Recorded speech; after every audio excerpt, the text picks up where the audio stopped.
Hello, ಎಲ್ರಿಗೂ ನಮಸ್ಕಾರ. ನಾನಿವತ್ತಿಂದ daily vlogs ಕೂಡ ಅಪ್ಲೋಡ್ ಮಾಡಬೇಕು ಅಂತ ಅಂದ್ಕೊಂಡಿದ್ದೀನಿ. ಬೆಳಗ್ಗೆ ಎದ್ದ ತಕ್ಷಣ ಫ್ರೆಶ್ ಅಪ್ ಆಗಿ ಟೀ ಮಾಡೋಣ ಅಂತ ಅಡುಗೆ ಮನೆಗೆ ಹೋದೆ. ಅಷ್ಟರಲ್ಲಿ ಪಾಪು ಕೂಡ ಎಚ್ಚರ ಆದ. ಅವನನ್ನು ಸ್ವಲ್ಪ ಸಮಾಧಾನ ಮಾಡಿ ನಂತರ ಟೀ ಮಾಡಿಕೊಂಡು ಎಲ್ಲರಿಗೂ ಕೊಟ್ಟು ನಾನು ಕೂಡ ಟೀ ಬಿಸ್ಕೆಟ್ ತಿಂದು ಸ್ವಲ್ಪ ಹೊತ್ತು ರೆಸ್ಟ್ ಮಾಡಿ ಕೆಲಸ ಮಾಡೋಣ ಅಂತ ಹೇಳಿ ರೆಡಿ ಆದೆ. ನನಗಂತೂ ಬೆಳಗ್ಗೆ ಎದ್ದಿದ ತಕ್ಷಣ ಟೀ ಕುಡಿದಾನೆ ಏನೂ ಕೆಲಸ ಮಾಡೋಕ್ಕಾಗಲ್ಲ. ಫಸ್ಟ್ ಟೀ ಕುಡ್ದೇ ಬೇರೆ ಕೆಲಸ ಮಾಡೋದು ನಾನು.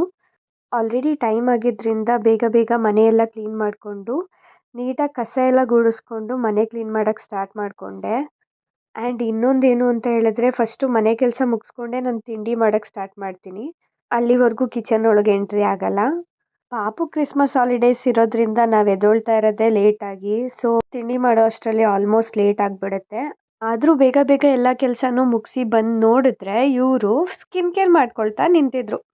ಎಷ್ಟೇ ಆದರೂ ಮೇಕಪ್ ಆರ್ಟಿಸ್ಟ್ ಹಸ್ಬೆಂಡ್ ಅಲ್ವಾ ಅಂತ ಹೇಳಿ ರೇಗಿಸ್ಕೊಂಡು ನಮ್ಮ ಮಮ್ಮಿ ಮನೆ ಕಡೆ ನಾನು ಹೊರಟೆ. ಪಾಪು ಸೈಕಲಲ್ಲಿ ಬರ್ತೀನಿ ಅಂತ ಹೇಳ್ಬಿಟ್ಟು ಸೈಕಲಲ್ಲಿ ಹೊರಟ. ನಾನು ಹಾಗೆ ನಡ್ಕೊಂಡು ಹೋದೆ. ಆ್ಯಕ್ಚುಲಿ ನಮ್ಮಮ್ಮನ ಮನೆ ಹಸ್ಬೆಂಡ್ ಮನೆ ತುಂಬ ಹತ್ರದಲ್ಲೇ ಇದೆ. ಹಿಂದೆ ರೋಡಲ್ಲಿ ಹೋದರೆ ನಮ್ಮಮ್ಮನ ಮನೆ, ಮುಂದೆ ರೋಡಲ್ಲಿ ನಮ್ಮ ಮನೆ. ಸೊ ನಾನು ಹೋಗೋಷ್ಟರಲ್ಲಿ ಪಾಪು ಬಂದು ನಿಂತ್ಕೊಂಡು ವೆಯ್ಟ್ ಮಾಡ್ತಿದ್ದ ಜೊತೆಲಿ ಹೋಗೋಣ ಅಂತ ಹೇಳಿ. ಸೊ ಅಲ್ಲಿಂದ ಜೊತೆಲೇ ಹೊರಟ್ವಿ. ನೋಡಿ ಅಲ್ಲಿ ಲಾಸ್ಟಲ್ಲಿ ಕಾಣಿಸ್ತಿದೆಯಲ್ಲ, ಇದು ನಮ್ಮಮ್ಮನ ಮನೆ. ಆ್ಯಕ್ಚುಲಿ ಫ್ಯಾಮಿಲಿ ಇಂಟ್ರೊಡಕ್ಷನ್ ವಿಡಿಯೋನ ನಾನು ಫಸ್ಟ್ ಮಾಡಬೇಕು ಅಂತ ಅಂದ್ಕೊಂಡೆ, ಬಟ್ ಆಗಲಿಲ್ಲ. ಇದೇ ವಿಡಿಯೋದಲ್ಲಿ ನಮ್ಮ ಮನೇಲಿ ಯಾರ್ಯಾರು ಇದ್ದೀವಿ ಅಂತ ನಾನು ಹೇಳ್ತೀನಿ. ಇದು ನಮ್ಮ ಮಮ್ಮಿ ಮನೆ. ಇಲ್ಲಿ ನನ್ನ ತಮ್ಮ, ನಮ್ಮಮ್ಮ, ನಮ್ಮ ತಂದೆ 3 ಜನ ಇರ್ತಾರೆ. ಒಳಗಡೆ ಹೋಗಿ ನೋಡಿದ್ರೆ ನನ್ನ ತಮ್ಮ ಆಗಲೇ ತಿಂಡಿ ಮಾಡ್ತಾ ಕೂತಿದ್ದ. ನ್ಯೂ ಇಯರ್ ನೆಕ್ಸ್ಟ್ ಡೇ ಆಗಿರೋದ್ರಿಂದ ನಾನ್ ವೆಜ್ಜೇ ಫಸ್ಟ್ ತಿಂಡಿ ಮಾಡ್ತಾ ಕೂತಿದ್ದ. ಅವನು ರೇಗಿಸ್ಕೊಂಡು ಒಳಗಡೆ ಬಂದೆ. ಆ್ಯಂಡ್ ನಾನು ವ್ಲಾಗ್ ಮಾಡ್ತಿರೋದು ನೋಡಿ ನಮ್ಮಮ್ಮ ಹಾಯ್ ಮಾಡ್ತಿದ್ದಾರೆ ನೋಡಿ. ಇವರು ನಮ್ಮಮ್ಮ. ಸ್ವಲ್ಪ ಟೈಮ್ ಸ್ಪೆಂಡ್ ಮಾಡಿಕೊಂಡು ಮನೆಗೆ ಬಂದು ರೆಸ್ಟ್ ಮಾಡಿ ಮಲ್ಕೊಂಡು ಎದ್ದೆ. ಸಂಜೆನೇ ಆಗಿಬಿಟ್ಟಿತ್ತು. ಅಷ್ಟರಲ್ಲಿ ಸ್ನಾನ ಎಲ್ಲ ಮಾಡ್ಕೊಂಡು ಬಂದು ನೋಡಿದ್ರೆ ಅಪ್ಪ ಮಗ ಇಬ್ಬರು ಜಗಳ ಆಡ್ತಾ ನಿಂತಿದ್ರು. ಆ್ಯಂಡ್ ಇವ್ರು ಕಿತ್ತಾಡೋದೇನು ಡೈಲಿ ಇದ್ದಿದೆ ಅಂತ ನಮ್ಮ ಪಾಪುನ ಕರ್ಕೊಂಡು ಸಮಾಧಾನ ಮಾಡೋಕ್ಕೆ ಟ್ರೈ ಮಾಡಿದೆ. ಅವ್ನು ನೋಡಿದ್ರೆ ಜೋರಾಗಿ ಅದ್ಬಿಟ್ಟ. ಆಮೇಲೆ ಹೇಗೋ ಮಾಡಿ ಸಮಾಧಾನ ಮಾಡಿ ಕಳಿಸ್ದೆ. ಆಲ್ಮೋಸ್ಟ್ ಟೈಮು 7:30 ಆಗಿತ್ತು. ಸ್ನಾನ ಎಲ್ಲ ಮಾಡ್ಕೊಂಡು ಮುಗಿಸ್ಕೊಂಡು ಬಂದು ಟೀ ಇನ್ನೂ ಯಾರೂ ಕುಡ್ದಿರಲಿಲ್ಲ. ಅಷ್ಟರಲ್ಲಿ ಅತ್ತೆ ಮಾವ ಎಲ್ಲ ಬಂದಿದ್ದರು. ಸೊ ಟೀ ಎಲ್ಲ ಮಾಡಿ ಎಲ್ಲರಿಗೂ ಕೊಟ್ಟು ನಂತರ ಅಡುಗೆ ಏನು ಮಾಡೋದಂತ ಹೇಳಿ ಡಿಸೈಡ್ ಮಾಡಿಕೊಂಡು ಅಡುಗೆ ಮನೆಗೆ ಹೋದ್ವಿ. ಆ್ಯಂಡ್ ಫೈನಲ್ ಆಗಿ ಚಪಾತಿ ಮತ್ತು ಪನ್ನೀರ್ ಗ್ರೇವಿ ಮಾಡೋಣ ಅಂತ ಹೇಳಿ ಡಿಸೈಡ್ ಮಾಡ್ಕೊಂಡ್ವಿ. ಸೊ ಇವರೇನೆ ಪನ್ನೀರ್ ಗ್ರೇವಿ ಮಾಡಿಕೊಡ್ತೀನಿ, ನೀನು ಚಪಾತಿ ಮಾಡಮ್ಮ ಅಂತ ಹೇಳಿ ಹೇಳಿದ್ರು. ಯೂಶ್ವಲಿ ಇವ್ರು ಮನೇಲೇ ಇದ್ದಾಗ ನಮಗೇನಾದರೂ ರುಚಿಯಾಗಿ ಅಡುಗೆ ಮಾಡಿ ತಿನ್ನೋಕ್ಕೆ ಕೊಡ್ತಾರೆ. ಅವ್ರಿಗೆ ಯಾವಾಗಲೂ ಏನಾದರೂ ವೆರೈಟಿ ಡಿಶಸ್ನ ಟ್ರೈ ಮಾಡೋದು ಅಂದರೆ ತುಂಬ ಇಷ್ಟ. ಆದರೆ ನನಗಂತೂ ಅವ್ರು ಏನೇ ಮಾಡಿದ್ರು ಚೆನ್ನಾಗಿ ತಿನ್ನೋದು ಅಂದರೆ ತುಂಬಾ ಇಷ್ಟ. ಎನಿವೇಸ್ ಹಾಗೆ ಅವರು ಎಲ್ಲ ಮಾತಾಡಿಕೊಂಡು ಮಸಾಲೆಗೆಲ್ಲ ರೆಡಿ ಮಾಡಿಕೊಟ್ರು. ನಾನು ಜಸ್ಟ್ ಅದನ್ನು ಎಲ್ಲ ರೆಡಿ ಮಾಡಿ ಗ್ರೈಂಡ್ ಮಾಡಿ ಕೊಟ್ಟೆ. ನನಗಂತೂ ಒಟ್ಟಿಗೆ ಅಡುಗೆ ಮಾಡೋದು ಪರ್ಸ್ನಲಿ ತುಂಬ ಖುಷಿಯಾಗತ್ತೆ.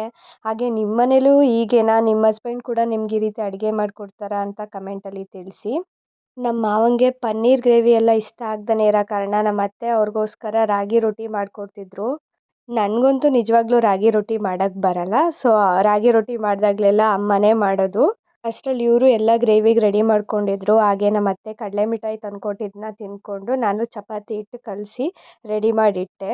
ಅಷ್ಟರಲ್ಲಿ ಇವರು ಒಗ್ಗರಣೆ ಹಾಕೋಕ್ಕೆ ಸ್ಟಾರ್ಟ್ ಮಾಡಿದ್ರು. ಫಸ್ಟು ಪನ್ನೀರನ್ನ ಸ್ವಲ್ಪ ಆಯಿಲ್ ಹಾಕ್ಬಿಟ್ಟು ಫ್ರೈ ಮಾಡಿಕೊಂಡ್ರು ಗೋಲ್ಡ್ ಕಲರ್ ಬರೋ ತನಕ.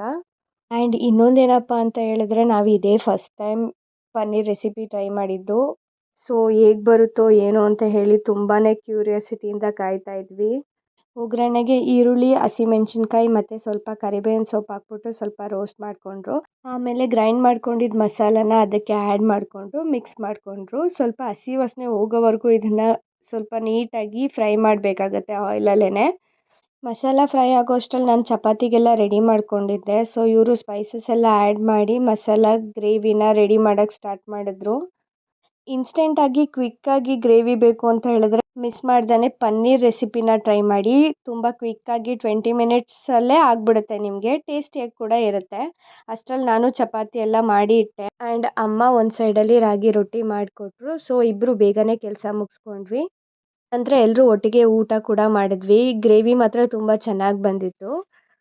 ಸೊ ಲಾಸ್ಟಲ್ಲಿ ಬಿಗ್ ಬಾಸ್ ಎಲ್ಲ ನೋಡಿಕೊಂಡು ಮಲಗೋವರೆಗೂ 10:30 ಆಗಿತ್ತು.